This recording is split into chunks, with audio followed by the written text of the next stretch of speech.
the darkness to the light, from inside to outside, from womb to world, each and every one of us has felt the sensation of birth, of being birthed.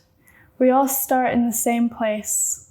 Every single person in the entire world was once born, whether it be to 2 loving parents, or to only one, or to none at all, whether it be through a vagina or through the belly. Women are born into an incredible family of strength and triumph, generations connected.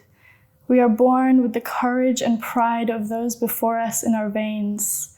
We tumble and we land, but the arms and legs of women who lived before reach down and lift us up. We exist for the women who fought for everything. We stand for the women still fighting. Our ancestors were warriors and goddesses.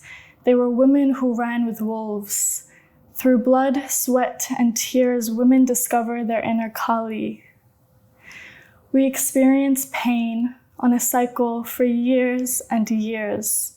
From the time a young woman first bleeds, each month we learn the lesson of death and rebirth, letting go of that which has died and embracing new life.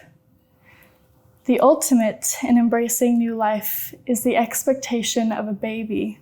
The sight of a baby fills me with warmth, joy, and excitement, but also immeasurable sadness that I don't have one of my own. I gravitate to babies like a magnet, squeezing their fat rolls, cooing over them, trying to make them smile with my "hello, baby," a tugging on my heart as I fear I will never be complete without one. Having this feeling at 17 is overwhelming. I have even written terrible poetry about the crushing grief I feel over this missing person in my life, a person who does not even exist except in my mind. I have shed real tears in my craving for a baby.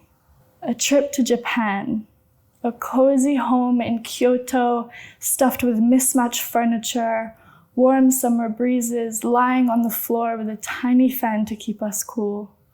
Floral floor-length dresses are pregnancy dresses. This is what we wore as we dreamed of what might be, eating rice and kimchi, sticking our bellies out as far as possible, choosing baby names. Mine was going to be a girl while hers a boy. They would be best friends and get married. We would all grow old in a house together, our life as a nursery rhyme, happily ever after. Such simple dreams, uncomplicated by practicalities. Just the joy of pregnancy and having our own baby to love and to hold. Maybe we should, she told me. Maybe this is a sign. Maybe the universe is telling us to get pregnant, and maybe we should listen. The innocence of 2 teenage girls in a dream of blissful unknowing. Preparing to leave, I realized I didn't have enough space in my suitcase for all the questions I now had. My mind was spinning through the possibilities. Oxytocin, a word that I have learned to love over the past few months. Oxytocin, the love hormone. Oxytocin is the connection between lust, love, and labor, filling our bodies and bones with an overwhelming sense of warmth and passion. This is the hormone responsible for our hearts. It connects us to our communities, connects us to one another. It is the hormone that lights an instinctual fire within parents and casts a cloud of protection over their children. It provides us the strength and vulnerability to fall in love, and the desire to fall in lust. Oxytocin helps our bodies in so many ways we're not even aware of. It is needed for the production of breast milk. It protects our uterus by preventing excessive bleeding, and it is a beautifully powerful hormone released when we orgasm. Babies hold so much more power than we know, because simply just the way they look releases dopamine in our brain and activates the human nurturing instinct, which programs us to take care of them. It's their tiny hands, giant eyes, and disproportionate head-to-body ratio. To keep this instinctive protection, humans have evolved to stay childlike for as long as possible. As the inner child transcends into the inner woman, we become aware of our femaleness and the ties that bind us to one another. I felt the calling to be near pregnant women and experience a deep connection with the life inside them. I was drawn to the idea of creating something together and finding a way to honor the body of a woman carrying through that creation. As I put my hands onto her big, warm belly, I began to see the universe through a new pair of eyes, like the entire world was wrapped up inside her. This time together was deeply intimate, sharing stories, talking about her hopes and goals. She shared with me her dreams of motherhood. For her, a journey she was already on. For me, a path I hoped for in the future. We discussed the profound personality of an unborn baby. We imagined who this baby would become. We gazed at the belly and breasts in front of us, their shapes, sizes, creases, curves, and beauty in the process of creating this pure little human.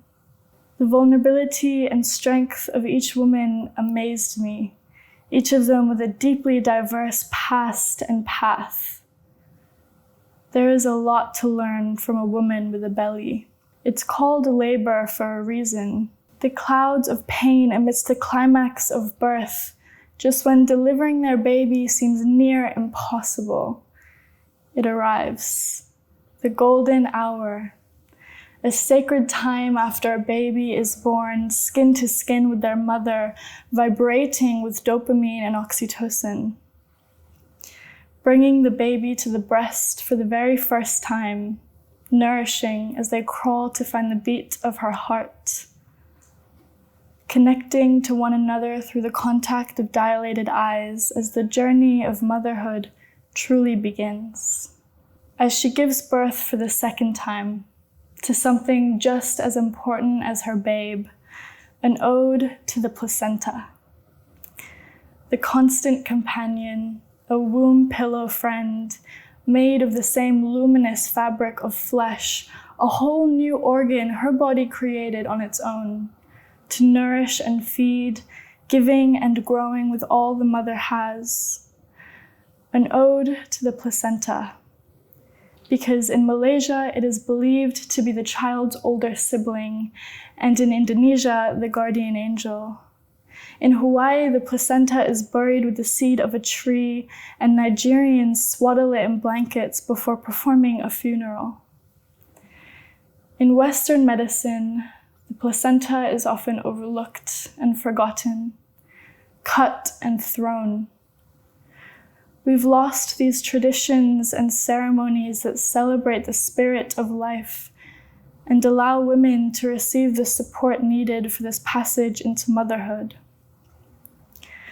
My journey this year has taken me back to our roots, community, generations connected through time and space by new life.